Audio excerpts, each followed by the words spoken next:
What Ryan Poles is cooking up at Hollis Hall right now could change the course of this franchise forever. A 5-time Pro Bowler is on the market, contenders are backing out, and Chicago's got a clear path to build the nastiest pass rush in the NFL. But that's not all. There's a $48 million disaster blowing up right under our noses with the worst kind of injury, and the front office already has the perfect replacement lined up. An elite edge rusher the analytics crowd is drooling over. And in Week 18, two rookies in totally opposite situations could define our playoff momentum. Stick around to the end because this is exclusive. Smash that like button and subscribe right now. Ryan Poles is playing chess while the rest of the league is stuck playing checkers. Let me ask you, after watching how this defense has evolved under Ben Johnson, what's the one thing we're still missing to be unstoppable? I'll tell you. Right now we need another elite pass rusher, someone who makes opposing quarterbacks lose sleep.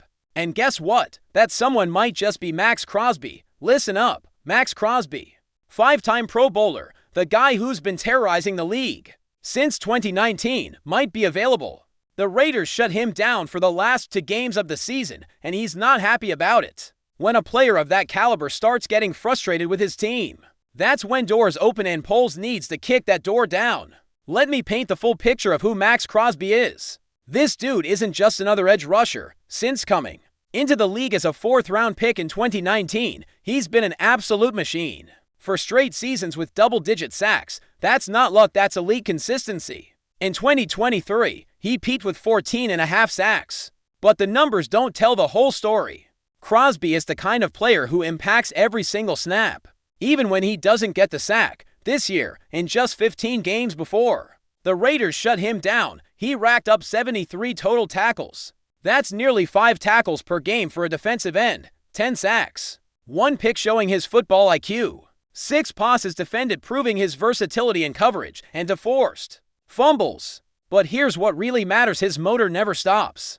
Let me ask you, how many edge rushers in this league can keep that kind of intensity snap after snap, quarter after quarter, week after week? Crosby is known across the NFL for his insane work ethic. The guy lives in the gym, studies film like a defensive coordinator, and when he's on the field, he plays like every down is the last of his career. And here's what gets me hyped: Crosby is only 28. Let me say that again, 28. He's entering his absolute prime as a pass rusher.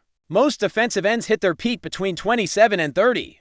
When experience meets athleticism, Crosby is right in that sweet spot, and he's under contract through 2029. This isn't a one-year rental, this is a cornerstone piece for the next 5 years. Now here's where it gets interesting. The Niners, who are always in the mix for big names, are apparently out. Tim Kawakami from the San Francisco Standard reported that San Francisco isn't looking to make another big money move after the Javon Hargrave deal. They're focused on youth and cheap contracts. So I ask you, what better time for Chicago to go all in? Let me break down why the Niners are out. They gave Hargrave a massive deal a couple years ago, and while he's solid, the return hasn't been what they hoped. They've got to re-sign key guys like Brock Purdy, and they just don't have the cap space for another huge contract on the D-line. That opens a massive window for us. Picture this: Max Crosby lining up next to Montez Sweat and Austin Booker. That defensive line would be the most dominant in the league. Sweat already showed what he can do when we brought him over from Washington.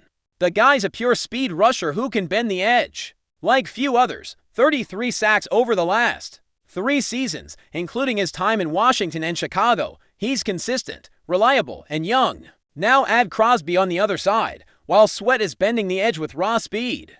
Crosby is throwing his full arsenal at you: power, technique, finesse. Offensive tackles are gonna have to pick their poison. Focus on Sweat, and Crosby wrecks you. Focus on Crosby, and Sweat burns you. It's a nightmare scenario for any offensive coordinator. And don't forget about Austin Booker. This rookie has flashed big time this season. He's got the length, the athleticism, and he's learning from the best. Put him in a rotation with Crosby and Sweat. Let him come in fresh against tired tackles in the 3rd and 4th quarters. And suddenly we've got real pass rush depth for the first time in years. But let's be real about what this is gonna cost. We're talking serious draft capital, probably a 1st-rounder and more. The Raiders aren't giving away their best player. So I ask you, is it worth giving up draft picks for a proven player who can take us to the Super Bowl right now? I say yes, and here's why. The Caleb Williams window is wide open right now. We've got our franchise quarterback on a rookie deal. That means for the next 3 years, before we have to hand him a monster extension. We've got cap space to build a championship roster around him.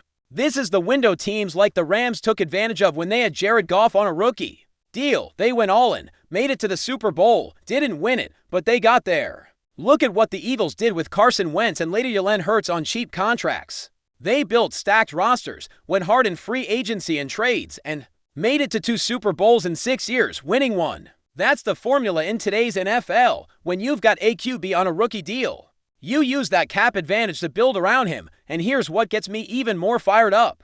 With the Niners out, the Packers strapped for cash after giving Jordan Love that massive deal, and the Vikings focused on other needs after extending Justin Jefferson. Chicago's got a clear runway.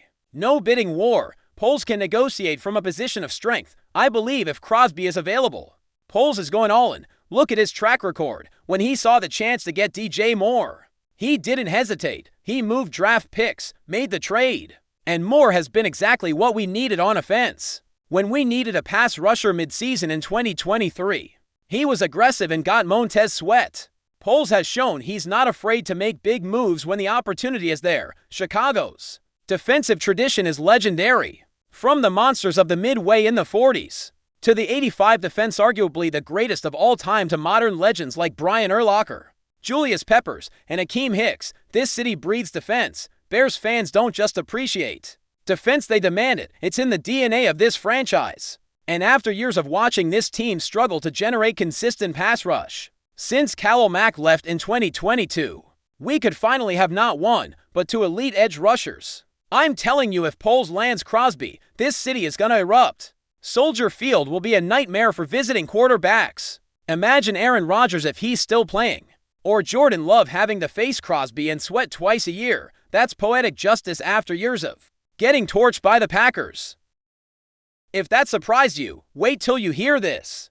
Because while everyone's talking about big names and free agency, there's a $48 million problem that needs immediate attention. And the solution might be closer than you think. Dayo Odjebo.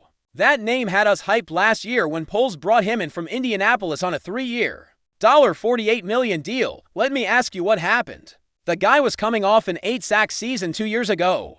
Had shown promise with 17 quarterback hits in 2024 despite only 3 sacks. He looked like the perfect piece to complement Sweat. Let's rewind to March of 2025 when we signed Odjebo. The excitement was real. This guy was a second-round pick by the Colts in 2021. And even though he had a slow start due to an Achilles injury during his draft year, he showed steady growth. In 2022, he posted 8 sacks, flashing the potential Indy saw in him. The 2024 season was weird, just 3 sacks, but 17 QB hits. That told us he was getting to the quarterback, affecting plays, but not finishing. Poles saw that as an opportunity. He figured with better coaching and a more aggressive scheme under the new DC, Odjebo could unlock that potential and become the perfect complement to Sweat. Then reality hit. 1 sack for QB hits in 8 games, and then the gut punch. He tore his Achilles. I think his career is in serious jeopardy now, at 26. With an injury that severe, and no opt-out clause in his contract until after next season. Chicago's in a tough spot. Here's the hard truth about Achilles injuries. For defensive ends, it's one of the worst injuries you can suffer at that position. Your explosiveness, your first step, your ability to change direction, all of it depends on the strength and elasticity of that tendon. Guys like Terrell Suggs and Cameron Wake came back from it, but they were never the same. They lost that explosive first step that made them special. Odjebo already tore his Achilles once back in his draft year. Now it's happened again. Let me ask you, what are the real odds he comes back at the level we need? And even if he does, it won't be until mid-2026 at best. That means we've basically lost 2 years of a 3-year deal. It's a financial disaster. But here's what you need to know. Poles isn't the kind of GM who sits around hoping for miracles. Jacob Infante from Windy City Gridiron is already digging into options. And there's one name that's generating a lot of buzz: Odjebo. Check this out. Oa is hitting free agency after this season. The guy's posted 34 tackles, 7 sacks, and 17 QB hits in 16 games split between Baltimore and the Chargers this year. He was a first-round pick in 2021. Same class as Odjebo, but his trajectory has been More consistent. Let me give you the full context on Odjebo. The Ravens took him 31st overall in 2021. And right away he showed freakish athleticism. His rookie year was interesting: 0 sacks, but 33 tackles and 5 tackles for loss. Baltimore used him mostly as a speed rusher who pressured but didn't finish. Sound familiar? But here's the difference: Oa got better every year. In 2022, he had 5 sacks. In 2023, he broke out with 7 sacks in just 13 games before getting hurt. And then last year, 2024, he had his true breakout: 10 sacks, 23 QB hits, 39 total tackles. He showed he developed a full pass rush arsenal, not just speed. This year was wild because Baltimore traded him to the Chargers mid-season. The Ravens are in a soft rebuild, trying to balance their roster and free up cap space. The Chargers picked him up as a rental for their playoff push, but now he's a free agent. That gives us a perfect opportunity, and here's the key: Pro Football Focus loves him. He's got a 77.5 pass rush grade this season. For context, anything over 75 is considered very good.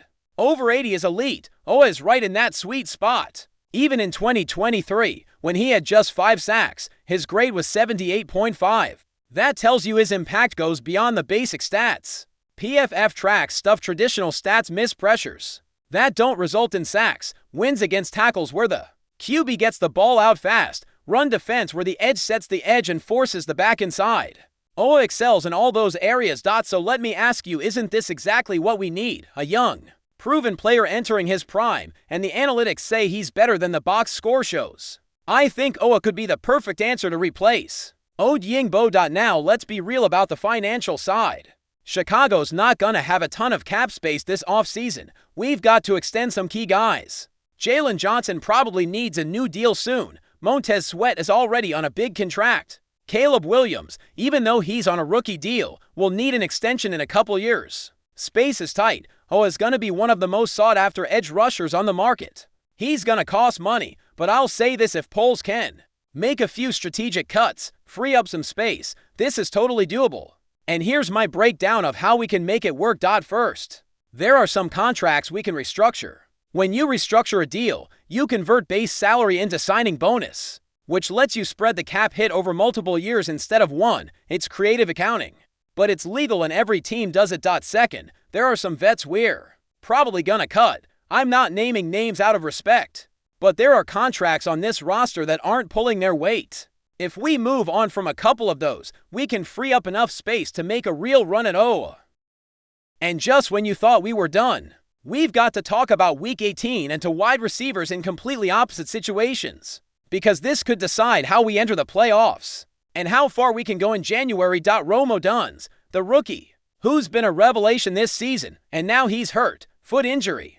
He aggravated it again in Week 17 against San Francisco and hasn't practiced for 2 straight days. Let me ask you, is it worth risking him against Detroit when we've already clinched? I don't think so, and here's exactly why. First, let's talk about what Odunze has meant to this offense. When we drafted him in the first round, we knew we were getting a complete receiver, not just a deep threat, not just a possession guy, someone who can do it all. In his rookie season, he's put up numbers any team would be thrilled to get from a first-round pick. But here's the context you need on this specific foot injury. It's not new. Odunze first heard it in Week 15 against Minnesota. He played through it in Week 16 against Green Bay, had a decent game, but it was clear he wasn't 100%. Then in Week 17 against the Niners, he aggravated it again. Now we're talking about an injury that's been lingering for 3 weeks. Foot injuries for wide receivers are especially concerning because their entire game depends on planting and cutting.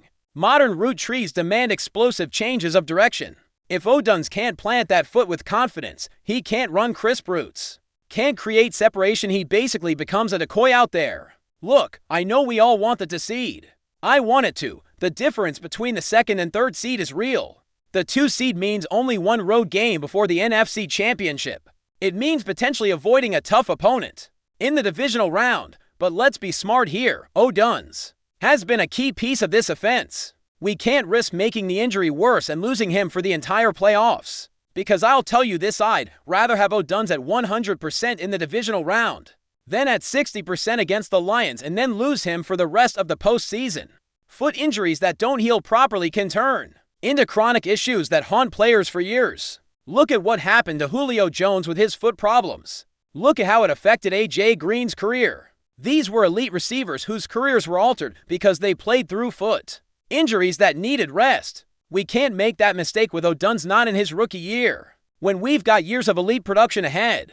The good news is Olamide Zacchaeus was a full participant in Thursday's practice. He's a vet who knows the system, been in the league since 2019, produced in Atlanta and now here. He can take some of those targets that would have gone to Odunze. He's not Odunze, obviously, but he can hold it down for a week. He's got experience, reliable hands, and knows how to find soft spots in zone coverage. And here's the exciting part that should have everyone fired up: Luther Burden, the other rookie wideout, the guy who exploded against the Niners with 8 catches, 138 yards, and a touchdown. And he practiced fully on Thursday despite a quad injury that had limited him. Let me give you the full picture of what Burden's done this season. 44 catches, 617 yards, 2 touchdowns in his rookie year. Solid numbers for a guy who's mostly been in a complementary role behind Moore and Odunze. But here's what the stats don't fully show: his explosiveness. After the catch, Burden is averaging 14 yards per reception, which is excellent for a rookie. But more importantly, when you get him the ball in space, special things happen. That 58-yard play against San Francisco, where he broke 3 tackles, that wasn't luck. That's raw talent, instincts, field vision you can't teach. That, let me ask you, isn't this exactly what we hoped for when we drafted Burden in the 2nd round? A guy who steps up when given the chance, who doesn't shrink in big moments, who, in a huge game against the Niners, had the best performance of his career. That speaks to mindset, confidence, and being built for this level. And now, with Odunze likely out, he's got another chance to shine against Detroit. And here's why I think he's going to have another big game. Detroit's defense has struggled against fast, explosive receivers. They've given up 30.1 points per game over their last 6. That's not a fluke, it's a trend. Here's my breakdown of the entire wide receiver room. Ben Johnson is building something special with this offense. DJ Moore is the steady vet, the number 1 who wins matchups consistently, has the most reliable hands on the team, and is Caleb Williams' safety valve. Moore's had another strong season with over 1,100 yards and is still in his prime at 27.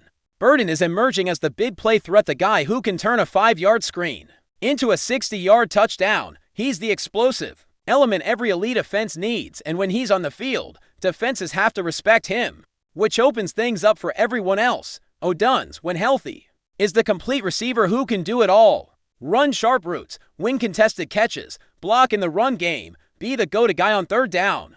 This is exactly the kind of receiver room you need to win championships: depth, versatility, and complementary skill sets. Against Detroit in Week 18, with their defense giving up those 30.1 points per game, I think Burden's going to have another breakout. Amon-Ra St. Brown will be doing his thing on the other side, probably 8 to 10 catches, because that's what he does, but we've got the firepower to keep up.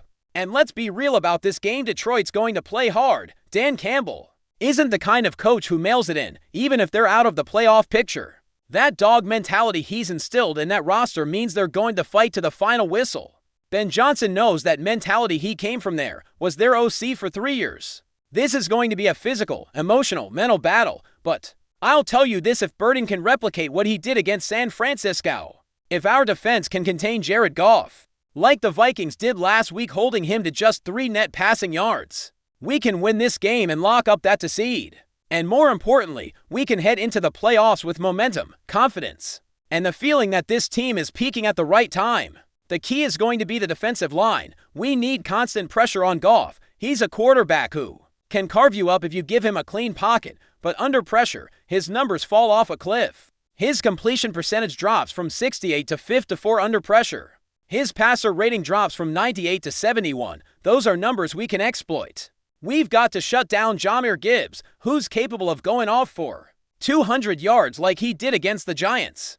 Gibbs is averaging 5.2 yards per carry and has been one of the most explosive backs in the league. TJ Edwards needs to be flying to the ball, filling gaps, making open field tackles. Tremaine Edmonds has to control the middle and not let David Montgomery find those inside zone lanes. And our corners, especially Jalen Johnson against St. Brown, have to win their one-on-ones. St. Brown is one of the toughest covers in the Lead because of his precise routes, reliable hands, and ability to find soft spots in zone. But Johnson is an elite corner who can match up with anyone when he's healthy. I think this game is going to tell us a lot about where we really are as a team. Because it's one thing to dominate weak opponents, it's another to go into Detroit in a hostile environment against a team that plays hard to the end and win when both teams are playing for something. That's what separates pretenders from contenders.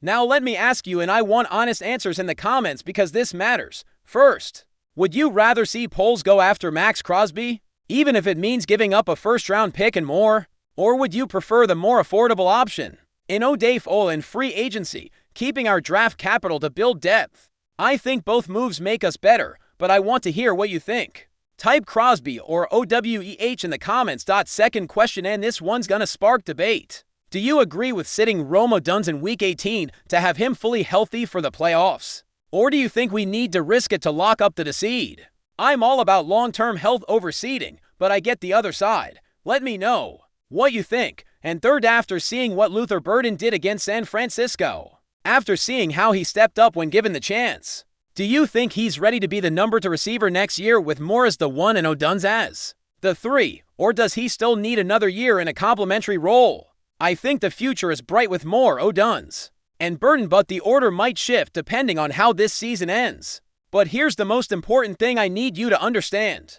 If you're not subscribed to this channel, what are you waiting for? This is the most informed, passionate, real Bears community on YouTube. No corporate filters, no NFL agendas, no watered-down takes. Just pure love for Navy and Orange and deep, honest, technical analysis of what's happening with our team. Smash that like button if you want to see Crosby in a Bears jersey dominating with sweat. Smash it if you think OA is the better move. Smash it if you just love this team and want more quality content. Drop your answers to my 3 questions in the comments. I read every single one and reply when I can. And share this video with every Bears fan you know, because this info is too important to keep to yourself. Too many fans don't know what Poles is planning, don't understand the implications of these decisions, and need this level of analysis to see where this franchise is headed. Tomorrow we've got more explosive updates on Poles' free agency moves. We'll be covering every trade rumor, every injury update, every coaching decision. You can't miss a single thing, because I promise you this offseason is going to be historic for Chicago. Poles is building something special, and we're going to be here documenting every step of the way. Bear down, family. This is just the beginning of something big. Chicago doesn't play, and neither do we. This city deserves a championship, and we finally have the front office, the coaching staff, the quarterback, and soon the defense to get it done. I'll see you in the next video with more news that's gonna blow your mind. DA Bears. Baby, Navy, and Orange till I die.